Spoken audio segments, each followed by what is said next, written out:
आपने तो सुना ही होगा कि लोग कुत्ते की भी पूजा करते हैं। ये सुनकर आपको अजीब लगेगा कि लोग कुत्ते की भी पूजा करते हैं। हाँ, आप बिल्कुल सही सुन रहे हैं। इंसान ने आज परमेश्वर को क्या क्या नहीं बना दिया, जो कि जीवित पवित्र महान परमेश्वर है। आज जब हम देखते तो कुछ ऐसे भी लोग हैं जो कहते हैं कि परमेश्वर है ही नहीं, खुदा है ही नहीं। कुछ ऐसे लोग हैं जो कहते हैं कि परमेश्वर है ही नहीं। आज मैं आपको बताने जा रहा हूँ इस वीडियो में आखिर उनके विषय में बाइबल क्या कहती है। उन लोगों के विषय में जो नास्तिक है, जो किसी पर विश्वास नहीं करते, जो मानते ही नहीं कि कोई खुदा इस संसार में है। दोस्तों, मैं इस समय आपके सामने आया हूँ फिर से एक नई वीडियो को लेकर। आज हम बात करने जा रहे हैं खास विषयों में, और आज जो मैं बताने जा रहा हूँ वो है नास्तिक लोगों के विषय में, कि आखिर लोग नास्तिक क्यों बनते हैं और बाइबल इनके विषय में क्या कहती है। अगर आप जानना चाहते हैं तो इस वीडियो को अंत तक देखें। जय मसीह की दोस्तों, मेरा नाम राज नेगी है और मैं आज आपको बताने जा रहा हूँ इस समय नास्तिक लोगों के विषय में। आखिर ये नास्तिक बनते कैसे हैं, कैसे ये लोग कहते हैं कि कोई परमेश्वर है ही नहीं, कोई खुदा है ही नहीं, संसार में सारी चीजें यूं ही उत्पन्न हो रही है। दरअसल में इन्होंने कोई मिरेकल्स देखा नहीं होता है अपने जीवन में। उनको लगता है कि अपना जीवन बिल्कुल सही चल रहा है। और जो लोग दुख और परेशानी में कभी गुजरे ही नहीं और जिन्होंने तकलीफ और पीड़ाओं को कभी देखा ही नहीं, जो है चीजों को मजाक समझते हैं, वो लोग आखिर नास्तिक बन जाते हैं। उनके अंदर किसी प्रकार का डर भी नहीं होता। और नास्तिक ही हैं जो सबसे ज्यादा अपराध करते हैं, सबसे ज्यादा गुनाह करते हैं। उनको ऐसा लगता है कि जो भी हम कर रहे हैं कुछ नहीं होने वाला, इसका कोई न्याय नहीं होगा, जो मैं करूंगा वो मुझे आजादी है। जब हम इस बात को देखते हैं, क्या ये बात सही है? आज आपको इस बात को जानना जरूरी है। आपको बताना चाहता हूँ, मेरी पत्नी कहती थी कि मैं तो कभी मरूंगी नहीं, ऐसा मैं सोचती थी। मेरी पत्नी कहती थी कि उन्हें लगता था कि मैं कभी मरूंगी नहीं। उनको ऐसा लगता था कि लोग इतने सारे मर रहे तो मरने दो, क्योंकि मुझे लगता नहीं है कि मैं कभी मरूंगी। दोस्तों, हाँ, कुछ ऐसे भी लोग हैं जिनको ऐसा लगता है कि मैं कभी मरूंगी नहीं। लेकिन जब उन्होंने प्रभु यीशु मसीह पर विश्वास किया, तब उनको समझ आया कि आखिर इस दुनिया से हर एक व्यक्ति को जाना है। यानी कि लोगों को देखते हुए भी अपने आप को अमर समझते थे। कुछ ऐसे लोग हैं जो सोचते कि शायद मैं कभी दुखों से होकर नहीं गुजरूंगा, कभी मेरे जीवन में कोई आफत नहीं आएगी, कोई मुसीबत नहीं आएगी, और वो दावा करते हैं कि कोई खुदा है ही नहीं। लेकिन जब मुसीबत आती है, लेकिन जब तकलीफ आती है, तो उस समय उनको समझ आता है कि आखिर खुदा है, कोई ना कोई ऐसी ताकत है जो हमारे ऊपर काम करती है।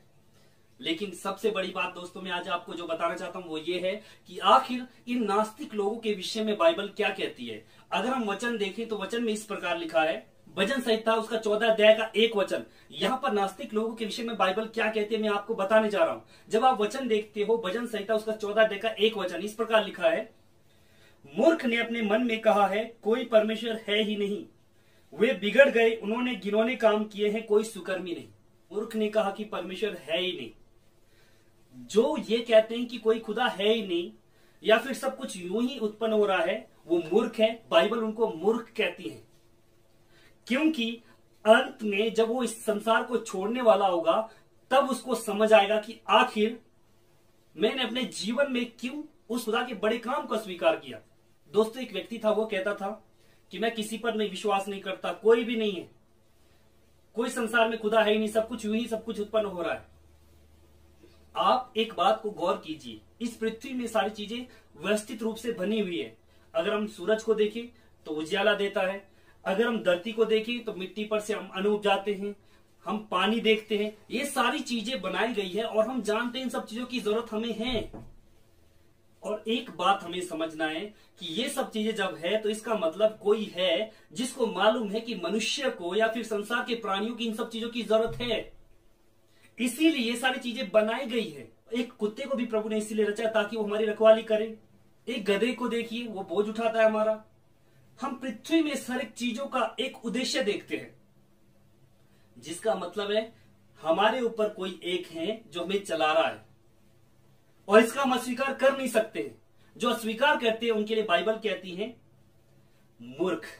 मैं आपको बताना चाहता हूं दोस्तों, जो कहते हैं कि खुदा है ही नहीं, उनके लिए बाइबल कहती है कि वो मूर्ख है। कुछ लोगों को ये चीजें समझ आती है, क्योंकि जब अपने जन्म में तकलीफ और दुखों को देखते हैं तो उनको मानना पड़ता है। मैंने ठीक जैसे आपको कहा कि एक व्यक्ति था, वो कहता था कि मैं किसी पर विश्वास नहीं करता, लेकिन उसको कैंसर हुआ, और कैंसर होने के बाद ऐसा तड़प रहा है, रो रहा है, और वो कह रहा है कि अब तो मैं मर ही जाऊंगा, मैं क्या करूं। अपने परिवार को छोड़ना भी नहीं चाहता था, लेकिन आखिर में वो कहता है कि मेरे लिए प्रार्थना करो। कभी उसने प्रार्थना नहीं कराई थी, लेकिन जब उसके लिए प्रार्थना हुई तो वो व्यक्ति चंगा हुआ और उसने मान लिया कि हाँ, कोई है जो हमारे ऊपर काम करता है, कोई खुदा है जिस पर हमें विश्वास करना चाहिए। उसने विश्वास किया कि यहाँ खुदा है।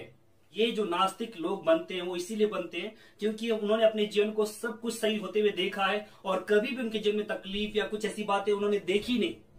लेकिन जिस दिन उनका घमंड टूटता है वो समझ पाते हैं कि हाँ कोई खुदा है जिसकी हमें जरूरत है। लेकिन कुछ ऐसे भी लोग हैं जो लोग ईश्वर है करके मानते हैं लेकिन संसार की वस्तु की आराधना करते हैं। जैसे कि मैंने आपको बताया कि लोग कुत्ते की पूजा कर रहे हैं, पशुओं की पूजा कर रहे हैं। खुदा भी इस बात को देखकर दुखित है क्योंकि लोगों ने अपने ईश्वरों को अपने हाथ से बना दिया। पशुओं में, जानवर में, हर एक में पूजा करके लोगों ने ईश्वर को ढूंढने की कोशिश की। लेकिन वो खुदा है दोस्तों। परमेश्वर ने मनुष्य को पृथ्वी में सबसे ऊंचे स्थान पर बनाया है, हर एक प्राणियों पर अधिकार दिया है, लेकिन उसके ऊपर भी एक अधिकारी है जो परमेश्वर है, जो हमें बनाता है। हम जानवर जैसे नहीं है। नास्तिक लोग अपने जीवन को ये समझते हैं कि संसार यूं ही उत्पन्न हो रहा है और हम एक जानवर की तरह है।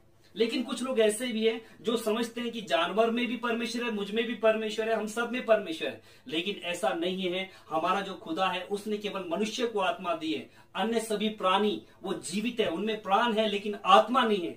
अब हम जब वचन देखते तो यहाँ पर वचन क्या कहता है, देखिए रोमियो उसका 1 अध्याय उसके 23 वचन में लिखा है, और अविनाशी परमेश्वर की महिमा को नाशवान मनुष्य और पक्षियों और चौपाइयों और रेंगने वाले जंतुओं की मूर्त की समानता में बदल डाला। मूर्ति बनाकर जो अविनाशी परमेश्वर को नाशवान वस्तुओं में बदल डाला है। एक वो लोग जो नास्तिक है वो कहते हैं कि कोई खुदा है ही नहीं। दूसरे वो लोग जो खुदा है तो कहते हैं लेकिन वो वस्तुओं में ढूंढते हैं। पर आपका जो परमेश्वर है, जो मेरा परमेश्वर है, वो परमेश्वर किसी जगह किसी वस्तु में नहीं रहता। वो जिंदा खुदा, हम किसी चीज में उसको बांध नहीं सकते हैं। वो सामर्थ्य है, वो महान है, एक ही समय में पूरी दुनिया में काम करता है और वो जिंदा खुदा है। मैं विश्वास करता हूं दोस्तों इस वीडियो के द्वारा आप लोगों को कुछ सीखने को मिला होगा। प्रभु यीशु मसीह आप सबको आशीष करे। हम फिर मिलेंगे एक नई वीडियो में। तब तक प्रभु यीशु मसीह आप सबको आशीष करे।